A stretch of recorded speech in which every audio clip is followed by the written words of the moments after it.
Trump administration deports 10-year-old U.S. citizen with brain cancer, a family's nightmare. A Texas family's worst fears became a reality when U.S. immigration authorities abruptly deported them to Mexico, separating them from the medical care their 10-year-old daughter desperately needs as she recovers from brain cancer. A routine trip turns into a life-changing detention. In early February, a family traveling from Rio Grande, Texas to Houston for their daughter's medical checkup was stopped at an immigration checkpoint. They had made this trip at least 5 times before without any issues, until this time. The 10-year-old girl, a U.S. citizen, was traveling with her undocumented parents and 4 siblings.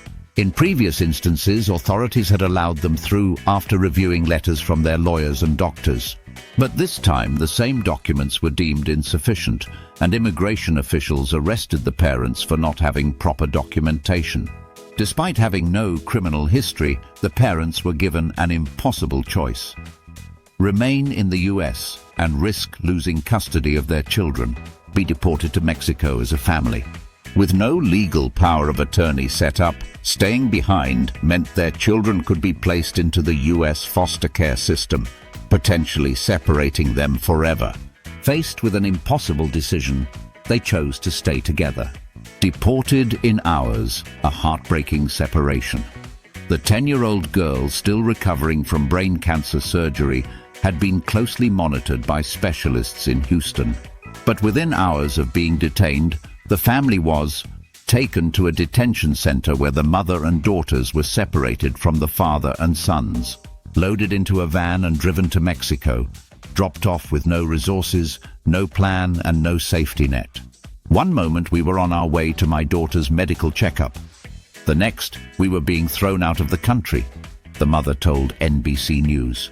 A new life in fear and uncertainty. Now living in a temporary shelter in Mexico, the family is struggling to survive. The children can't sleep, fearing for their safety. They've been left in an area notorious for U.S. citizens being kidnapped. Their daughter no longer has access to the critical medical care she needs. A child born and raised in America is now stranded in a foreign country, all because her parents were trying to get her the life-saving treatment she needs. What comes next? Should the U.S. prioritize keeping families together, especially when children are involved? Should there be exceptions for medical emergencies?